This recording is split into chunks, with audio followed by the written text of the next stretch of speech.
What's going on, Legionnaires, and welcome back to Comic Breakdown. If you guys are new to the channel, do me a favor and hit that sub button, hit that notification bell, make sure you don't miss any of the awesome content we have coming out. Now for this video, we're going to be jumping back into the future state with Gotham issue number 1. Now this story, it's going to be telling us how the Red Hood, how he got intertwined with the Magistrate, how he ended up working for them during the future state event. And the stories of Red Hood and the Magistrate working together, that takes place in the Future State Dark Detective line. Now, if you didn't follow that line, go ahead, check out the link in my description as well as the top of this video. It's going to get you completely caught up on everything that happened in that line. Now, this is written by Dennis Culver and Joshua Williamson. And with that being said, let's dive into this breakdown. Alright, Legion, so as we jump into issue number 1 of Gotham, first, right off the bat, we're introduced to a black and white comic. And personally, I'm not 100% thrilled with that. I do like to see the Red Hood in some good color. I like to see Gotham in some good color.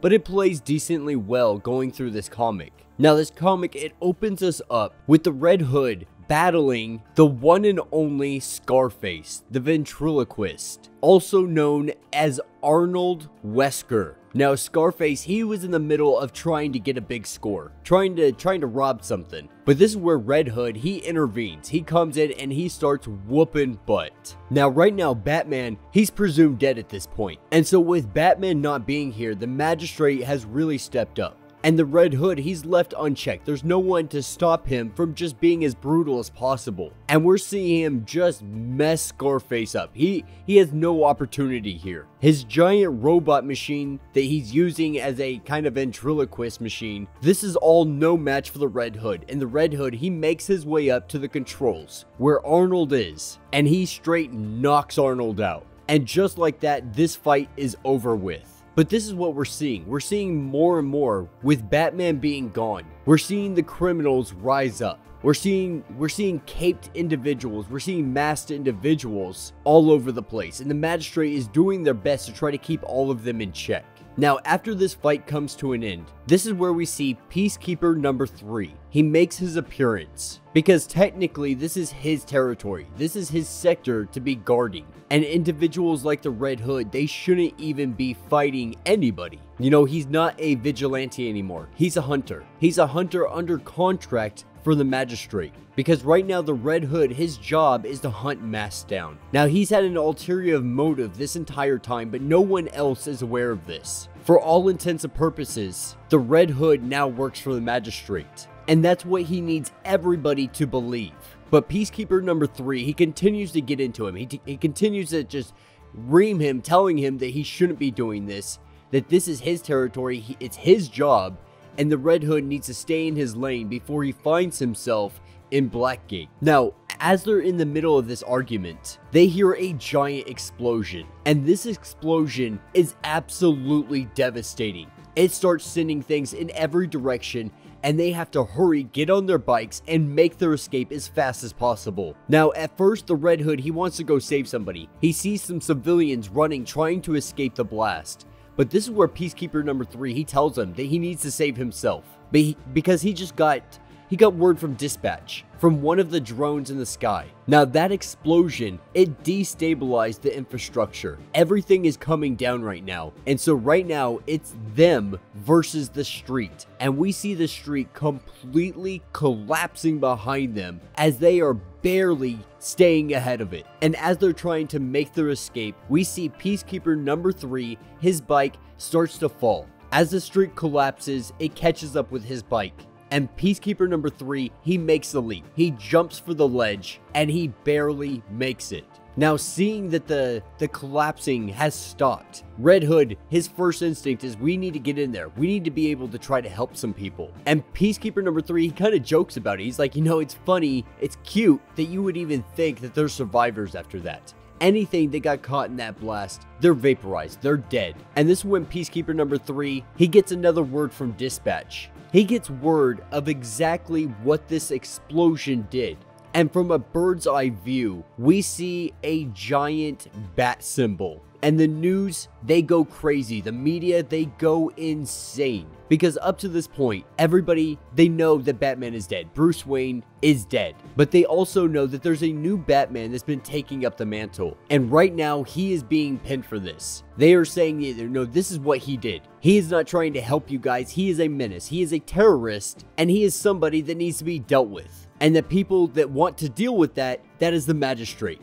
Now this is where we see Red Hood, and he's making his way down some alleys, and he stops right in front of one alleyway, and he starts talking to somebody that's hiding in the shadows. And we saw this in the Future State, the Red Hood Future State that's in the Dark Detective. We saw him talking to somebody in the shadows, somebody that's not a fan of sunlight, but that's all the real detail they gave us. But this individual he talks to, they're putting up some kind of resistance. They're fighting against the Magistrate. Now, as he sits here and talks to this individual, he knows right off the bat that the evidence against this new Batman for causing this explosion, he knows it's bogus. You know, he doesn't know much about this individual, but what he does know is this is not his style. That this is obviously somebody setting him up. And the individual in the shadows lets us know that his people, her people, are working on it. But the individual also reveals that the new Batman did do this. According to everything that they have,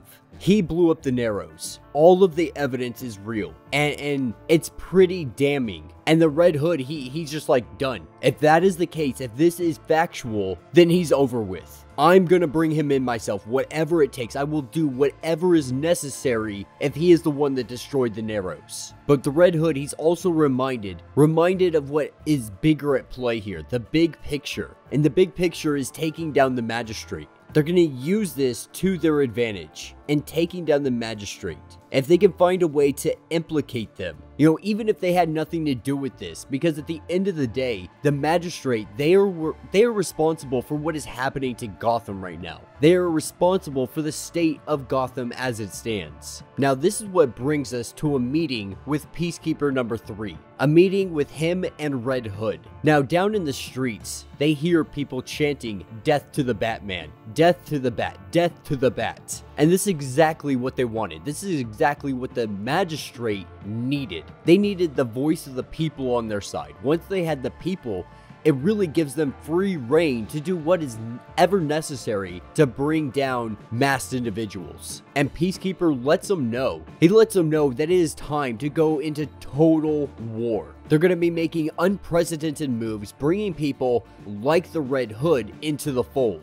Now, this isn't necessarily Peacekeeper number 3's call, but it's coming from higher up. More than likely, it's coming from Peacekeeper number 1. And this is where Peacekeeper number 3 welcomes the Red Hood into the Magistrate, now going by the name of Peacekeeper Red. And this essentially grants him a probationary membership into the Peacekeeper detail with Code 1 clearance for all resources. And his assignment is to bring in the Batman terrorist, dead or alive. If he does this, then he'll get promoted to a full-fledged Peacekeeper with his own jurisdiction. Now, the thing about this is, if he does not bring Batman in, if he doesn't bring this new guy in, then there is a cell waiting for him at Blackgate where he will never be seen again. Now, this is going to pick us up at the Monarch Theater. It's actually pretty cool. On the sign, with some letters missing, it says Batman Forever, which I think that's a really awesome thing to throw in there. But we see the Red Hood make his way to the rooftop. And once he gets up there, he shouts out to what seems to be nothingness, saying they can stop with all the ninja stuff because he knows that they are there.